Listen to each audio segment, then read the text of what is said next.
안녕하세요. 저는 이제 이혼 서류에 인크도 마르지 않은 갓 이혼한 싱글이자 30대 후반으로 다여가는 직장 여성입니다. 결혼 2년차 이혼했고 하늘에 뜨신 건지 천만다행으로 남편과 사이에 아이는 없습니다.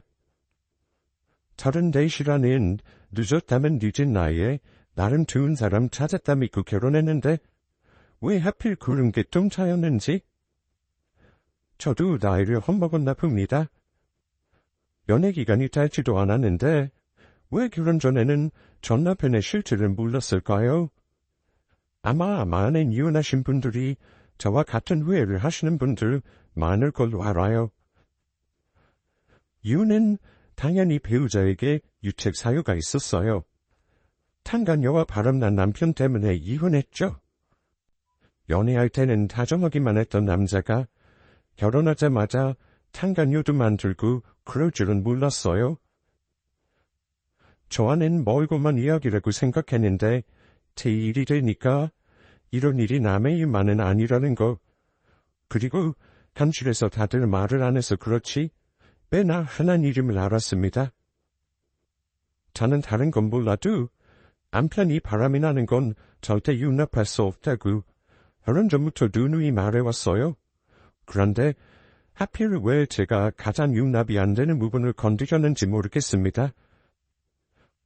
오늘 저의 사연은 아마 바람난 남편을 응징하는 시원한 북스 사연이 될 것 같습니다. 저 이혼한 거 아직은 친구들 몇몇밖에 몰라요. 직장에는 굳이 물어보지 않으니 얘기하지 않았습니다만 아마 연말정산이니 문의 하게 되면 서서히 소문이 나겠죠. 다만 저에게 이혼한 전 남편 소개해준 선배님은 건너건너 소식을 들으셨나 봐요. 자기는 그런 이상한 집안의 무대놈인 줄 정말 몰랐다면서 저에게 울 것 같은 얼굴로 미안해 하더라고요. 김주임, 마음고생 심했다며? 결혼해서도 맘 편찮게 산다고 해서 내가 마음이 너무 안 좋았는데 결국 이혼했다니까 내가 너무너무 김주임한테 미안해. 내가 긍연히 그런 집안 소개해주는 바람에 어쩌니? 내가 마음이 너무 아프다 김주임. 정말 미안해 미안. 이제 다 끝난 일인걸요. 그리고 제가 선택해서 결혼한 건데 그게 왜 김대리님 잘못이겠어요? 마음 쓰지 마세요. 김대리님도 한 달이 건너 알고 계셨으니 당연히 자세히 물으셨겠죠. 이래서 한개 물 쓰고 나라도 10개 사람 속은 모른다고 하나 보네. 집안 멀쩡하고 잘생겼길래 선남선녀 맺어준다 싶어서 뿌듯했는데 내가 김주임한테 미안해서 할 말 없다. 자기같이 죽은 사람을 하필이면 남자들은 어쩜 얼굴값 한다는 말이 딱 맞는가 봐. 그게 그 선배님 잘못이겠습니까? 겉으로만 보고는 누구든 잘 모를 수 있는 거니까요. 그리고 아무리 소개시켜준들 제가 싫었으면 만나지도 않았을 겁니다. 주변에서 100명을 소개해도 결혼은 오직 저의 선택인 거지 틈 더 밀어서 하는 건 아니니 그 선배님은 잘못이 없어요. 오히려 저 이혼하고 나서 조용히 위로해 주시고 제 편에서 많은 도움을 주셨어요. 아무리 제가 괜찮다고 해도 아마 처음 인연을 맺어줬다는 사실 때문에 마음이 안 좋으셨던 것 같네요. 그래서 사람 소개하는 거 함부로 하면 안 된다고 하는 거겠죠? 그 선배가 저한테 소개할 때 남편이 아마 신랑감으로 참 좋은 조건이라고 봤을 겁니다. 유치원 원장 출신 시어머니와 지역사회에서 봉사활동 열심히 하시며 작은 사업체 운영하시는 시아버지, 그리고 교육행정금직자인 아들과 피아노 전공한 예쁜 딸까지 그야말로 암흑한 가정으로 보였을 거예요. 하지만 그 안에 들어가 겪은 저는 겉으로 보이는 것이 다가 아니라는 걸 몸소 겪어봤답니다. 출산은 어땠는 줄 아세요? 시댁 식구들은 가식으로 똘똘 뭉친 사람들이었습니다. 원래 모습은 남들에게 보이는 것과는 달랐어요. 친절이라는 가면을 쓰고 남들 앞에서는 너무나 상냥한 사람으로만 보였을 시어머니와 타사건건 자기 부모와 오빠에게 모든 걸 기대며 돈 뜯어가는 걸 당연하게 생각하던 신우였어요. 시아버지요? 저는 시아버지 결혼하고 나서 몇 번 본 적도 없어요. 제가 볼 땐 그 집안에서 제일 나쁜 사람입니다. 친작의 딴살림 비슷하게 차리고 시어머니와는 남남처럼 생활하시면서도 자기 자식들에게는 엄청 엄격한 전형적인 내로남불 스타일이었죠. 어쩌면 이런 부모님들에게 자식들이 보고 배운 게 하나같이 못된 것들 뿐이더라고요. 특히나 전 남편은 제가 볼 때 자기 아버지 하는 짓 완전히 베이다바 같더라고요. 이래서 결혼할 때는 집안 앙금도 무시 못한다는 말이 있는 건가 봅니다. 후구 하나 잡아서 한몫 잡으려 하고 뒤로는 저 모르게 딴짓까지 하던 전 남편까지? 여기까지만 들어도 짐작하시죠? 저의 결혼 생활이 그리 만만치 않았다는 걸요? 결혼하면서 다들 크고 작게 갈등을 겪었겠지만 그때마다 좋은 게 좋은 거자는 마음으로 넘어갔습니다. 저를 빨리 치우고 싶어하는 친정의 은근한 압박도 있었고요. 양가 모두 할 만큼 사는 집안이었지만 그렇다고 자식들에게 막 코쳐줘서는 안 되는 그런 집안이라 저나 남편이나 자기 앞가림은 스스로 하는 스타일이었어요. 대학교 졸업 후에 바로 공기업에 취직한 저는 부모님의 자랑스러운 장녀였습니다.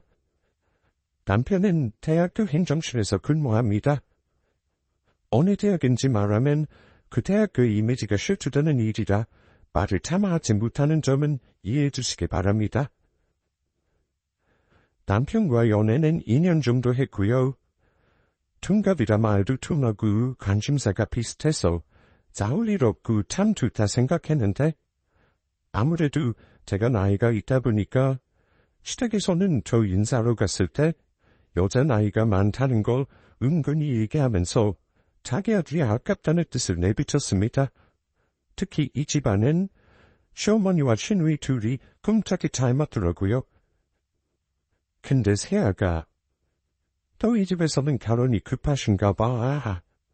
다시 우리 집에서는 급할 게 없거든. 요즘 남자 나이 34이 결혼 늦은 나이는 아니니까. 여자 34하고는 다르지. 네가 여자치고 결혼이 많이 늦긴 했지. 지금 결혼해서 애를 바로 가져도 벌써 36 아니냐. 이것만 해도 갑갑하구나. 그러게요, 새언니. 저도 내후년쯤에는 결혼할 거지만 꼭 30만은 안 남기려고요. 신부가 다니도 30 넘은 신부들은 진짜 안 예쁘더라고요. 언니는 그래도 2만이니 지금은 다행인 건가? 오빠 스타일 아니라서 좀 놀라긴 했는데 암튼 언니, 남자랑 여자랑 동갑이면 여자가 다 늙어 보이는 거 알죠? 노력 많이 해야 되겠다. 30 넘으면 남자도 늙는다는데 언니 비린 남자 올려놓는 건 어때요? 요즘은 그렇게도 많이 한다는데 우리 집이 손이교에서 적어도 2은 낳아야 하는데 너 지금 그 나이에 하나도 낳기도 힘들 것 같아. 어쩐다니? 천재 낳으면 내가 키워줄 생각도 있었는데 말이야. 너는 유아교육 전문 시어머니를 둬서 얼마나 좋으냐? 나이가 1~2살만 어렸으면 좋으련만 그건 좀 서운하구나. 물론 네가 뭐 마음에 안 두고 그런 건 아니니 행야 서운해하지는 말어. 서운한 말 다 뱉어놓고 서운해하지 말라니요. 저는 대답도 못하고 그저 쓴웃음만 지었던 기억이 있습니다. 그때 살짝 상처받긴 했어요. 어머니는 굉장히 말을 교양 있게 웃으면서 조근조근 말하며 기분 나쁜 말도 다 하는 스타일 혹시 아실까요? 그땐 그래도 직선적이질 않았죠? 결혼하고 나니까 이건 뭐 저랑 사사건건 부딪히는 일이 한두 개가 아니더라고요. 본인이 모든 걸 간섭해야 직성이 풀리는 전형적인 헬리콥터 부모라 어찌나 숨이 막히던지. 하필 시댁이 집에서 겨우 20분 거리라 더했죠. 웃긴 건 남편은 그런 어머니에 길들여졌는지 엄마 요구를 대부분 따르는 효자 아들이었고 또 자기 동생도 아주 끔찍했습니다. 시어머니와 신우이는 자기 오빠 집이니 편하게 자기들이 드나들어도 된다고 여기는 사람들이었고요. 독립적으로 자란 저는 그런 분위기가 적응이 안 되더라고요. 우리 친정 부모님들은 아무리 딸네 집이라 해도 절대 함부로 문 열고 들어오는 법 없고 오기 전에도 꼭 미리 언제 가마하고 우시는 분들이라 처음에는 참 힘들었어요. 남편과 이 문제로 신혼 초에 둥둥 싸웠지만 남편은 제가 불편한 포인트를 이해하지 못했습니다. 남편이 집을 해온 것도 아닌데 저에게 너무 배려가 없었죠. 신혼집은 전세였는데 굳이 말하면 남편과 저는 반반 결혼이었습니다. 저희 사는 동네는 집값이 많이 비싼 동네는 아니에요. 그래서 처음 시작하며 집을 사고 싶었지만 대출 부담이 커서 그냥 전세를 얻고 금리 인하되는 시기를 봐서 집을 사자고 남편과 둘이 합의해서 전세를 얻었습니다. 저는 나이를 생각해서 아이도 바로 가질 계획이었는데 어쩐지 남편은 아이 가는 건 딱히 바라지 않았습니다. 제가 아이 얘기를 꺼냈더니 얼굴을 찌푸리기까지 했으니까요. 당신은 아이 가는 건 안 급해? 당신 어머니 아버지는 나 만날 때마다 재촉이신데 우리 빨리 가져야 하지 않을까? 당신은 그렇다 쳐도 내가 나이가 있어서 걱정이다. 나 지금도 누산이래. 점적 가지려고 할 땐 안 들어서면 그것도 낭패잖아. 우리가 피지는 것도 아니고 나와서 기르면 어쩌지 살게 되지 않겠어? 글쎄. 나는 지금 당장 애 가질 생각 없는데. 당신 애 하나 기르는데 돈이 얼마나 많이 드는 줄 알아? 주변 친구들 봐봐. 애 키우느라 자기 시간 제대로 가지는 사람들이 있나 말이야. 난 그렇게 살기 싫어. 봄 나와야 하면 나중에 여유 있을 때 생각해볼래? 요즘은 아이를 하나만 낳아도 돈이 많이 드는 세상이니 남편이 둥국조이 그러는 줄 알았습니다. 그런데 같이 살면서 보니 남편은 자기 자신이 제일 중요한 사람이었어요. 나르시시스트까지는 아니지만 아이 때문에 자기가 원하는 취미나 일을 못한다면 못 견딜 그런 성격이었어요. 게다가 경제적인 문제로 아이 계획을 늦추자는 거면 둘이 버는 돈을 합쳐 뭘 일을 해야 하는데 남편은 그럴 생각이 없어 보여 답답하더라고요. 어떤 식이었냐면 돈 관리를 따로 하며 공동생활비를 내고 각자 모으자는 주의였는데 저는 남편이 자기 경제생활을 투명하게 오픈하지 않는 것 같아서 프리만이었습니다. 우리 부부가 공동으로 돈을 모으는 계좌는 제 명의 통장이었고 제가 관리하긴 했어요. 통장을 제가 관리한 이유가 있었습니다. 결혼해서 1년 지났을 무렵에 우리 친정 부모님이 원래 살던 집을 정리하시고 파주 쪽에서 전원생활 하시겠다고 이사 가셨는데 시세 차익을 좀 내셨어요. 그 중에 1억 정도를 저 나중에 집 살 때 보태 쓰라고 증여해 주셨거든요. 결혼할 때는 거의 부모님 도움 받지 않았는데 그게 두고두고 마음에 걸리셨는지 빨리 내 집 마련하라며 정말 큰맘 먹고 보태주신 돈입니다. 물론 남편도 알고 있었고 처거에서 돈을 두다는 거에 내심 좋아하는 것 같았어요. 통장에 돈이 든든하게 있어서 안심된다고 하고 열심히 모으자고 얘기도 했고요. 하지만 공동으로 관리하는 통장 외에 저는 남편이 개인적으로 돈이 얼마나 있는지는 결혼하고 나서 아예 몰랐습니다. 결혼하면서 각자 서로 모르는 빚이 없는 거 확인하고 결혼했다지만 결혼했으면 부부가 공동으로 돈을 모으거나 적어도 버는 돈은 얼마인지 저축액은 얼마나 여력이 있는지는 서로 알아야 하는 거 아닐까요? 남편은 금전적인 부분을 자꾸 저에게 숨기려고 해서 초반에 그 문제로 가장 많이 싸웠습니다. 나중에 알고 보니 다 이유가 있어서였는데 당연히 처음에는 몰랐죠. 누구나 결혼하면 겪는 크고 작은 갈등, 시댁 문제들. 저는 멍청하기도 남들과 비교했을 때 심하지 않다고 생각했습니다. 이 정도면 평범한 결혼 생활이라고 생각했어요. 기혼자분들 아시겠지만 부부가 살면서 매일 싸우는 거 아니잖아요. 싸우고 화해하고 그런 날의 연속이고 좀 더 나아질 거라 믿죠. 그런 저의 결혼 생활이 망가지기 시작했던 것이 결혼 만 2년째 결혼 기념일을 앞두고 있을 때였습니다. 2년 동안 저는 남편이 월급이 정확히 얼마인지도 모르고 있었는데 저에게 꽤나 자주 카드값이 모자라다며 돈을 보태달라고 하더라고요. 저는 당최 이해가 가지 않았습니다. 각주 따로 관리하던 사람이 왜 매번 돈 없다는 소리를 달고 사는지, 도대체 돈 관리를 어떻게 하길래 돈이 없냐고 물어봤습니다. 당신, 우리 그동안 각자 모으자고 하면서 나한테 얼마를 버는지 얼마를 모았는지 안 가르쳐주는 거 정말 이상하다. 이것도 나보다 많이 버는 사람이 카드값이 모자라? 한두 번도 아니고 이건 아니다 싶다. 어떻게 그럴 수가 있어. 매번 카드값 없다고 하는데 어디다 돈 쓰는지 좀 알자. 말 나온 김에 당신 계좌 내역 좀 보자. 나는 당신이 보여달라면 언제든지 보여줄 수 있어. 답답했던 제가 남편 계좌를 따보자고 했는데 뭐 찔리는 게 있는 사람처럼 불같이 화를 내더라고요. 야, 아무리 부부 사이라도 프라이버시가 있지? 내가 그걸 왜 너한테 닦아서 보여주냐? 그럼 카드값이 왜 모자라는 건지 내가 납득할 만한 이유를 대. 그랬더니 자기 동생 핑계를 대더라고요. 그게 말이야. 사실은 유진이가 지금 결혼 준비 중이잖아. 이것저것 돈 쓸 게 좀 있었나 봐. 자기가 다 한두가 안 된다고 좀 도와달래서 내가 대신 결제 좀 해줬다. 당신한테는 바로 이거 좀 어렵다고. 아가씨가? 아니 아가씨가 당신 것들을 왜 마음대로 써? 그러려면 나한테 말해야지. 왜 당신한테만 말해서 부부 사이에 분란을 만드냐고. 우욱한테 돈 얘기하는 게 쉽겠어?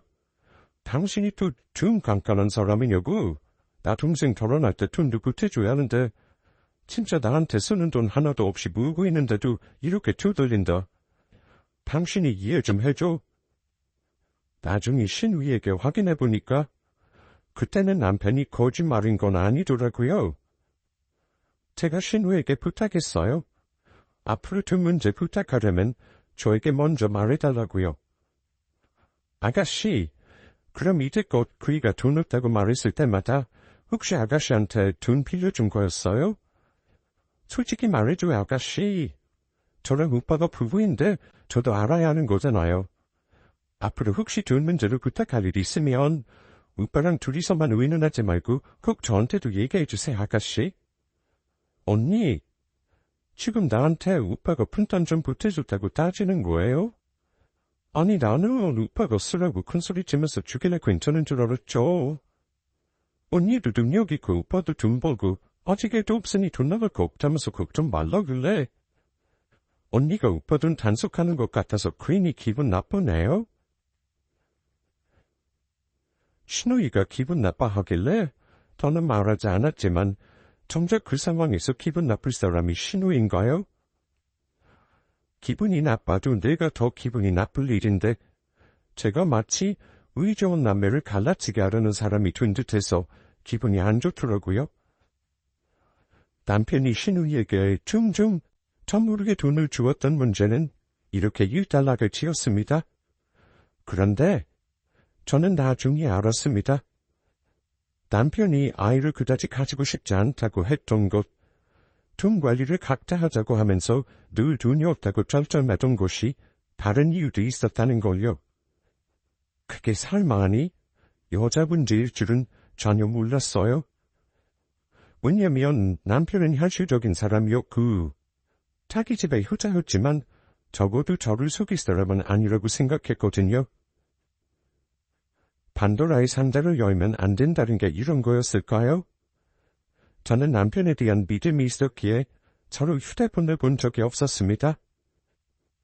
남편이 쉬는 날 게임을 하다가 담배를 피우는지 잠깐 다리를 비운 사이 피식 같은 문록이 살짝 보여서 저도 모르게 보게 됐습니다. 왜 그렇잖아요. 굳이 제가 보려고 하지는 않아도 내 눈에 보이면 보고 싶은 마음이요. 별 생각 없이 카톡 목록을 살짝 내려보는데 친한 형 이름으로 저장되어 있는 카톡방의 마지막 글이 자랑해요. 나도 많이 보고 싶어요를 되어 있더라고요. 친한 형한테 저런 말을 장난으로 하나라는 생각도 잠시 했고요. 하지만 그건 뭔가 이상하다는 느낌이 딱 오더라고요. 갑자기 심장이 벌렁거리면서 도저히 안 볼 수가 없었습니다. 시간에 쫓기느라 내용을 다 읽진 못했지만 채팅 내용이 꽤나 저에게는 충격적이었습니다. 아래서부터 읽는데 이건 뭐 도저히 친한 형과의 대화로 풀 수 없는 내용이더라고요. 사랑한다, 보고 싶다. 우리만 조심하면 행복하게 오래 만날 수 있다. 자기 남편 나가면 만나자. 애 유치원 보내고 왔다 등등이요. 이게 친한 형과 나누는 대화는 아니잖아요? 내용을 읽다 보니 애 둘이나 있는 유부녀와 남편이 바람이 나 있더라고요. 아주 정분이 나도 단단히 난 상황이었어요. 제가 경악스러웠던 사실은 두 사람이 만난 시기였습니다. 저와 교제했던 초기부터 결혼 준비를 하기 시작할 즈음인 2년 전초까지도 둘은 거의 매일 연락하고 있었고 결혼 준비를 시작한 시점부터는 그래도 한두 달에 한 번 정도 연락한 걸로 보였습니다. 불린 듯이 손을 덜덜 떨며 보다가 정신이 멍해져서 아무 생각 없이 못 본 척 닫아뒀습니다. 채팅을 하나하나 보다 보니 퍼즐이 맞춰지더군요. 남편은 결혼해서 저와 길게 휴가를 간 적이 한 번도 없었는데 중간중간 연차를 내면서 그 여자와 만나고 저에게는 일이 바빠 연차는 꿈도 못 꾼다고 했었죠. 그리고 사실 이 모든 것보다도 가장 충격적이었던 건 그 유부녀 상간녀가 남편과 예전에 같이 근무했던 여자라는 사실이었습니다. 저는 남편이 들어오기 전에 카톡이랑 문자 등 증거 다 캡처해서 제 핸드폰으로 보내놓았습니다. 그 여자 전화번호도 저장해 놓았고요. 그날부터요? 남편 얼굴 보는 것과 같이 사는 게 지옥이었습니다. 확실한 증거를 봤지만 남편을 믿고 싶은 마음도 있었어요. 하지만 판도라의 상자를 연 후에는 남편의 행동이 전부 의심스러워 보였습니다. 한 며칠은 무슨 정신으로 살았는지 기억이 안 날 정도입니다. 정신을 차리니 내가 왜 가치없는 인간 때문에 이렇게 마음이 아파야 하나 싶었어요. 두 사람 사이에 아이가 있는 것도 아니고 이혼하려고 마음먹으면 세상 간단한 일이죠. 하지만 제가 이혼하자고 나오면 얼씨구나 신나게 그 여자를 만날 남편놈 생각하니까 툭이 뒤집어지더라고요. 이혼하더라도 내 인생 이런 식으로 해코지한 거 복수는 해주고 싶어서 제대로 이혼하는 방법과 복수하는 방법을 고민했습니다. 그날 이후 매일같이 인터넷을 뒤지며 노하우를 모았죠. 남편의 외도 증거를 확보했고 나름 이혼 준비를 해나갔습니다. 남편 놈은 저에게 외도 사실이 들켰는지도 모르고 저에게 잘해줄 때도 있었고 또 투덜거릴 때도 있었어요. 그 즈음 하필 시누이 결혼 문제로 시어머니는 하루가 멀다 하고 저에게 이런저런 문제를 상의하셨는데요. 예, 우리 유진이 결혼 날 잡은 거 너도 들었지? 아들 장가 보내는 일은 쉬웠는데 딸내미 시집 보내는 건 보통 일이 아니구나. 은근히 신경 많이 쓰여. 요즘 신혼집 얻는 문제 때문에 걱정이 이만저만 아니라서 말이야. 훨씬 희대해. 우리 유진이 결혼 선물이니 뭐니 하지 말고 돈 있으면 현금으로 보태줘라. 혹시나 해서 말하는 건데 결혼할 때는 현금 선물이 제일 반가운 법이다. 저는 솔직히 하나도 신경 쓰고 싶지 않았습니다. 은근히 저에게 신우이 결혼 비용 보태달라는 뉘앙스의 말을 하시더라고요. 제가 바보도 아니고 어머니 말 뜻은 모르겠습니까? 하지만 어머니 말에 물은 적기를 권했습니다. 당장 남편의 외도를 까발리고 이혼하겠다고 하고 싶은 마음이었어요. 남편은 한술 털떡 이러더군요. 당신 우리 유진이 결혼한다는데 신경도 뭐 안 쓴다. 어머니가 당신한테 전화했다며? 엄마가 당신이 너무 관심 없다고 서운해하셔. 유진이 신혼집 왔는데 우리처럼 반반 결혼한다고 했나봐. 근데 돈이 1억 정도 부족한가 보더라. 그 큰 돈은 우리 엄마도 의자금에 쓰라고 할 수도 없고. 나도 마음이 무겁네. 근데 어머니도 그렇고 당신도 그렇고 나한테 왜 아가씨 결혼 얘기하면서 은근히 돈 없다는 말을 하는 건지 이유를 모르겠다. 우리 모은 돈 없는 건 당신이 더 잘 알잖아. 나 몰래 비상금 있으면 당신 돈으로 보태주던지. 당신 왜 그리 말투가 냉정해? 뭐 기분 나쁜 일이라도 있어? 나는 그냥 동생이 결혼적은 모자라다니까 우리가 뭐 도와줄 방법 없나 왜 너나 잘한 거지? 당신도 그랬잖아. 앞으로 두 문제 같이 상의하자며. 뭐 문제 있어? 겉으로 입을 꽉 깨물고 푸들거리면서 마음속으로는 그래, 문제 있다 이놈아. 이 와중에 참 양심 없네. 감히 동생 챙길 생각을 해. 나는 말이 메아리 쳤습니다. 아가씨 결혼은 알아서 하는 거지. 근데 당신이 보태준다면 별말 안 할게. 알아서 해. 우리가 왜 돈이 없냐? 당신 통장에 친정에서 보태준 비상금 있잖아. 그것도 자그마치 1억이나. 그 돈은 왜 없는 돈처럼 말해? 여보, 말 나왔으니까 그냥 까놓고 부탁 좀 할게. 우리 유진이 그 돈 보태주고 천천히 갚으라고 하면 안 될까? 뻔뻔하게 친정에서 보태준 돈을 자기 동생 결혼 자금으로 빌려주자고 하는 게 정말 주둥아리 한 대 칠 뻔했네요. 저는 대답할 가치도 없는 부탁에 단호하게 대응했습니다. 분명히 말하는데 그 돈 당신하고 상관없는 돈이야. 당신 동생 보태주고 싶으면 대출받아서 당신이 보태줘. 허튼 생각하지 말고.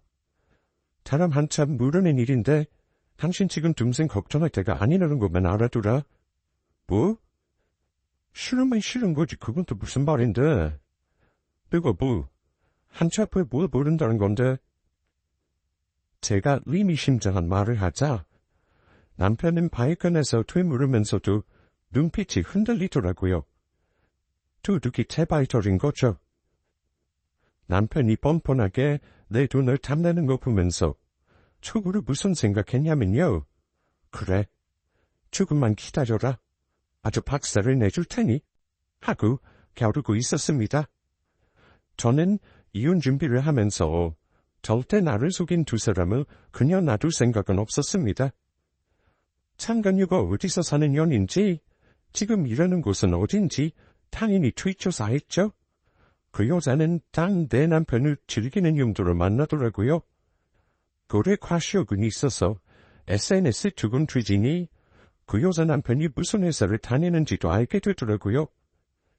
중고차 딜러에 내 남편보다 돈도 잘 벌어서 외제차 타고 다니는 것 같은데 왜 남의 남편과 바람을 피우는지 저의 정상적인 뇌로는 이해 불가더군요. 창간녀는 자기 가정을 유지하면서 내 남편과는 즐기고 싶었겠죠. 하지만 제가 그걸 두고 보겠습니까? 저는 창간녀 남편 연락처를 어렵지 않게 알아냈습니다. 인스타그램에 자기 부인 예쁘다고 댓글 단 그 바보 같은 상간녀 남편. 자기 부인이 내 남편과 바람났다는 걸 알면 어떤 반응일지? 모든 이혼 준비가 끝나니 딱 2달 걸리더라고요. 고민 없이 저는 상간녀 남편에게 DM을 보냈습니다. 당신 부인이 내 남편과 바람이 났고 내가 어찌 그 사실을 알게 됐으며 차고 넘치는 친것까지 말이죠. 그 다음은 예상하시는 대로입니다. 처음 단계는 부정이더군요. 내 아내가 그럴 리 없어라는 미련한 믿음이요. 하지만 저의 증거 사진을 보고 탄이란 현실을 인정할 수밖에 없었을 겁니다. 저만큼 굉장히 충격을 받은 것 같더군요. 그 사람이 저에게 묻더라고요. 나한테 이런 사실을 알려주는 이유가 뭐죠? 그쪽이 선택하시라고요. 이런 사실을 알고도 부인 용서하고 살려면 저는 뭐라 할 말이 없어요. 근데 이혼하겠다면 서로 돕자는 거죠. 그쪽이나 나나 배신당한 둥지잖아요. 선택은 본인이 하세요. 결심하면 우리 속인 두 사람 박살낼 방법은 제가 알려드리죠. 제가 그랬던 창간녀 남편은 혼란의 시간을 며칠간 보낼 게 분명했습니다. 제가 굳이 상간녀 남편에게 외도 사실을 알린 이유가 있습니다. 남의 남편과 누라나 가정 끝낸 년이 자기 가족은 깨지 않으려 하고 잘 사는 척 과시하는데 그 꼴을 제가 두고 볼 수는 없죠. 남의 가슴에 피수 꽂았으니 본인도 똑같이 당해봐야 하는 거 아니겠습니까? 그런데 창간녀 남편의 대답을 기다리던 그 며칠간 남편이 기어이 이혼을 재촉하는 사달을 내고 말았습니다. 이러고 있는데 생전 저에게 전화 한 통 없던 신우이가 연락이 왔어요. 그런데 저에게 대뜸 고맙다는 말을 하는 겁니다. 언니, 진짜 고마워요. 인사하려고 전화했어요. 나는 언니가 이런 도움 될지도 모르고 은근히 삐졌었잖아요. 진짜 고마워요, 언니. 네? 아가씨 지금 무슨 말이에요? 뭐가 고맙다는 건지. 언니 덕분에 20평대 1억짜리 반전세 구하랬던 거 30평대 전세로 바꿀 수 있었잖아요. 언니가 도와준 덕분이에요. 오늘 언니 덕분에 무사히 계약하고 왔어요. 진짜 고마워요, 언니. 내가 살면서 잘하는 걸로 갚을게요, 언니. 갚긴 뭘 갚아. 지금 내가 아가씨한테 돈을 보태줬다는 거예요? 네. 언니 왜 그래요? 오빠가 어째 돈 보내줬었는데 1억이나 보내줬다니까요. 차마 오빠가 그 큰 돈 보내면서 언니한테 말도 안 한 거예요? 너는 당연히 언니도 아는 줄 알고 고맙다는 인사하려고 전화한 건데. 저는 신우이 대답 듣지도 않고 전화를 끊어버렸습니다. 기록이라니요. 설마 남편놈이 내 계좌에 손을 댔나 싶어 다급하게 계좌를 주의해봤는데요. 계좌에 있던 돈 1억이 정말 사라지고 없더라고요. 이게 무슨 일인가 싶었죠. 나는 돈을 뺀 적이 없는데 그 큰 돈이 빠지다니요. 순간 참았던 화가 팍 터져버리더라고요. 그 돈을 빼갈 사람은 남편놈밖에 없었으니까요. 아마 집 컴퓨터에 저장해놓은 제 인증서 비밀번호를 알고 있었던 것 같네요. 설마니 제 돈을 뺄 줄은 몰랐는데 그 돈을 왜 뺐는지 짐작이 갔죠.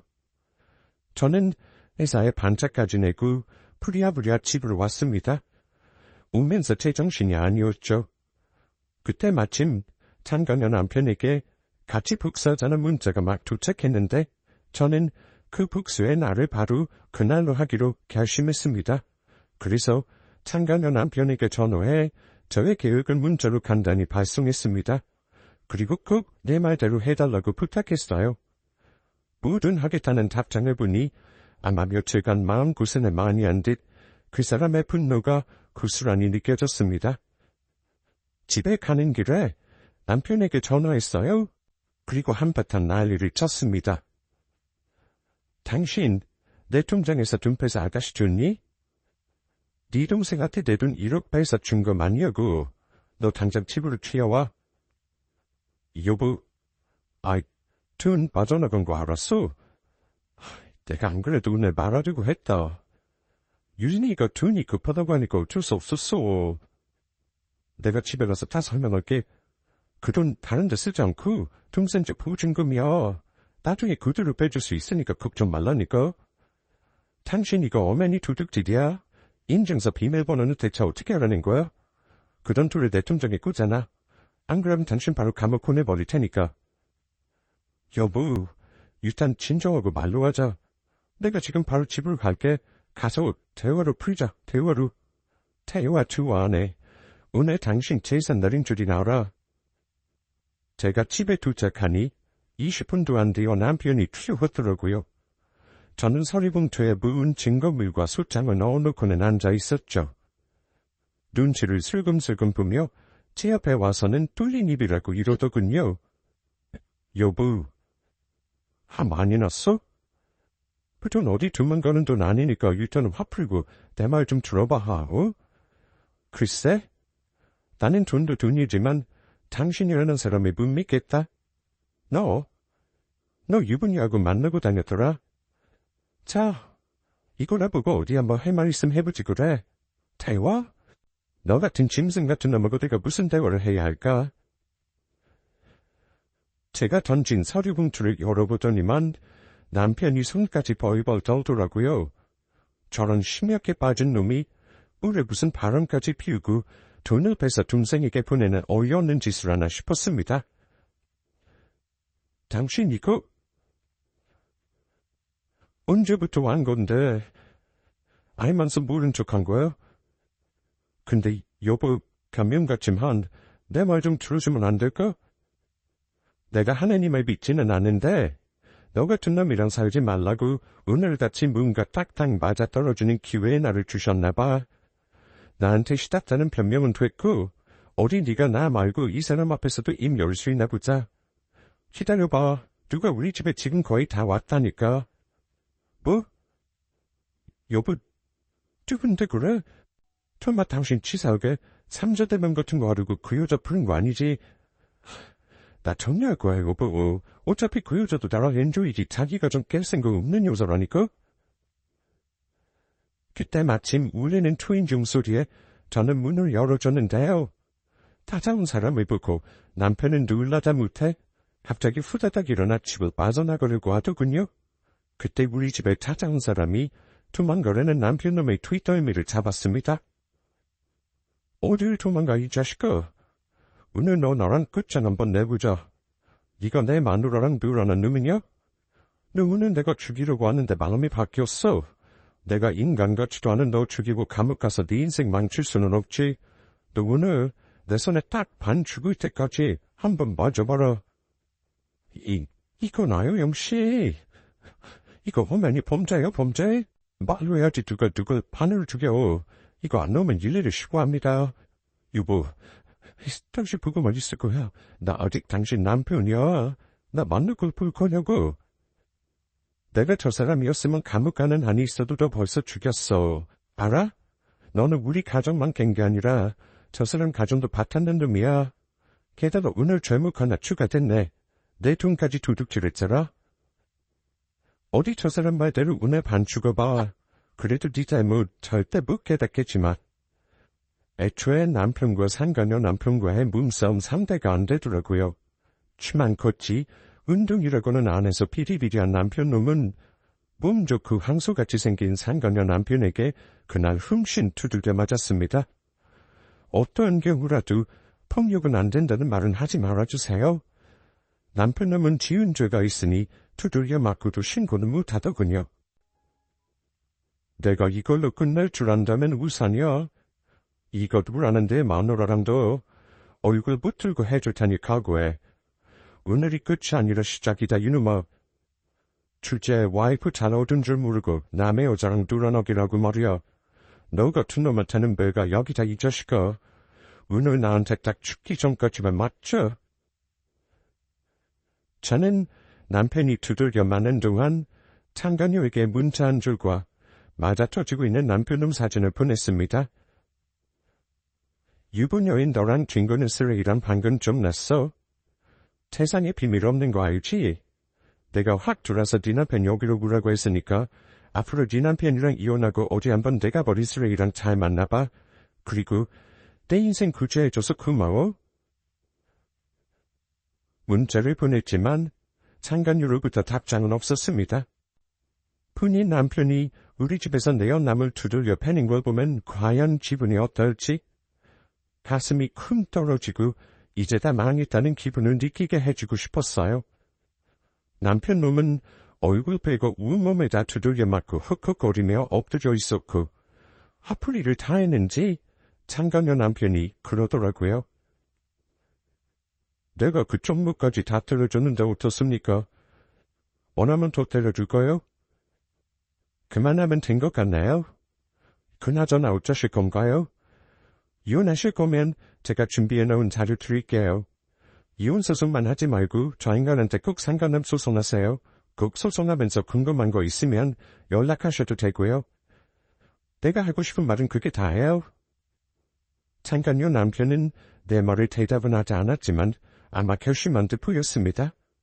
제가 건넨 두 사람의 외도 증거를 받아들고 창간녀 남편은 집을 떠났고 저는 쓰러져 있는 남편놈을 쳐다봤죠. 남편놈은 아프다며 신음하고 있었는데 차마 신고도 못하고 아주 죽을 맛이었을 겁니다. 당신, 너한테 왜 이래? 나 진짜 죽을 뻔했잖아. 내가 조용히 정리하면 되는 일인데 왜 일을 크게 만드냐고. 당신 정말 나랑 이혼할 마음 먹은 거야? 양가 부모님 상처받으실 건 안쪽에도 없냐고. 부모님 생각한다는 놈이 이런 짓을 하니? 부모님 걱정할 게 아니라 네 인생 걱정이나 해. 네가 빼놓은 내 돈 3일 내로 들어 앉혀놓으면 넌 감옥 갈 줄 알아. 알겠냐? 그날 저는 주저앉고 시댁에 전부 알렸습니다. 남편은 이제 진짜 큰일 났다 싶었는지 저에게 평생 사주하고 주인처럼 살겠다고 무릎도 꿇었지만 이미 소장 접수했으니까 소송 준비나 잘하라고 했습니다. 시댁에 알리자 시어머니 시누이 한바탕 난리가 나고 다음날 바로 시댁에 불려갔습니다. 갔더니만 시부모님이라는 분들이 저에게 미안하다며 면목 없다며 자식 잘못 키워 미안하다며 한 번만 용서해달래요. 한당에서 웃음이 나오더라고요. 여기까지는 참았습니다. 담담히 이혼 의사만 전하고 뒤돌아갈 생각이었죠. 그런데 그 다음 말이 참을 수가 없었습니다. 남잔 바람나도 다시 돌아오지만 여자는 집을 나가는 법이야. 남자가 여자한테 눈 돌아가는 거 살다 보면 한두 번은 있는 일이고 실수이니 남잔데 참고 살면 나이 들면 가정에 더 충실한 법이야. 바람 피운 여는 정거장이고 너는 중점이니까 언제든 마누라에게 돌아올 테니 괜찮다. 네가 한 번만 참아라. 어머니는 제가 지금 버스 중점으로 보이세요? 그럼 제가 살면서 한 번 실수로 남자한테 눈 돌리면 그때 남편이 참고 동기하는 거겠네요? 그랬더니만 발끈하시면서 아니 여자랑 남자랑 같아. 여자는 남자에게 맞들리면 패가 망신이고 있을 수 없는 일이야. 차돈이 알면 서로 불편하고 우리가 너무 창피하니까 한 번만 용서하렴. 네 돈도 내가 바른 시일내에 돌려주마. 어머니, 혹시 어머니 딸이랑 저랑 똑같은 일 당해도 참고 살라고 하실 거예요? 제가 엄마라면 딸한테 어머니처럼 말 절대 못해요. 어이가 없네요. 저 오늘 어머니 훈계 들으려고 온 거 아니고요. 돈 벌어 왔어요. 저 어머니 아들이랑 갈라설 거예요. 그리고 어머니 아들이 훔쳐간 내 돈 3일 내로 돌려주세요. 안 그러면 어머니 아들 감옥 갑니다. 아시겠어요? 저는 그 말만 하고 바로 나와버렸습니다. 시아버지랑 남편은 포기한 듯 가만히 있었고요. 내 이혼이 우리 부모님 가슴에 대못 받는 일이라 해도 이혼하겠다 했습니다. 그리고 준비한 대로 이혼 소송과 상간녀 소송을 거침없이 추진했습니다. 남편 놈은 아주 곤란한 상황이 되었어요. 상간녀 남편이 제대로 마음을 먹었는지 상간남 소송도 걸고 직장에도 투서를 넣는 바람에 품위 유지 의무 위반으로 징계까지 받았다고 저에게 하소연 넣더라고요. 저한테도 위자료 물어주고 그쪽에도 물어줘야 한다며 돈이 없다네요. 제 돈 1억을 안 돌려주길래 경찰서에 바로 고소했습니다. 어머니가 결국 사정하면서 이미 그 돈을 보증금으로 넣었으니 지금 사는 집에 들어간 남편 놈 돈을 그냥 가지라고 하더라고요.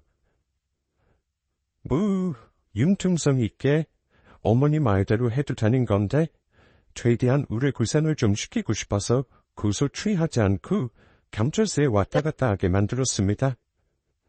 그렇게 지저분하게 저는 친익당 싸움을 하며 이혼했어요. 하지만 전 남편에게 위자료 2천만 원과 통장에서 빼간 돈, 그 돈을 가져간 기간만큼의 이자까지 계산해 전부 돌려받았습니다. 장관녀는 뭐 뻔하죠.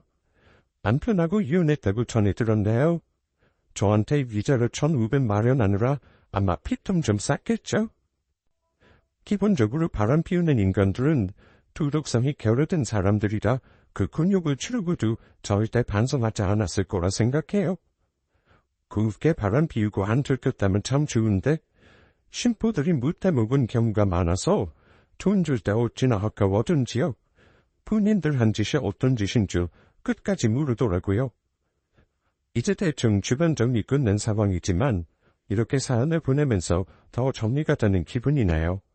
저는 쓰레기차에서 내린 걸 자축하면서 오늘 시원하게 맥주 한잔 해야겠습니다. 저의 사연 끝까지 들어주셔서 감사해요. 바람 피운 것들의 말로는 절대 해피엔딩이 아니라는 것 말씀드리며 사연 마치겠습니다. 감사합니다.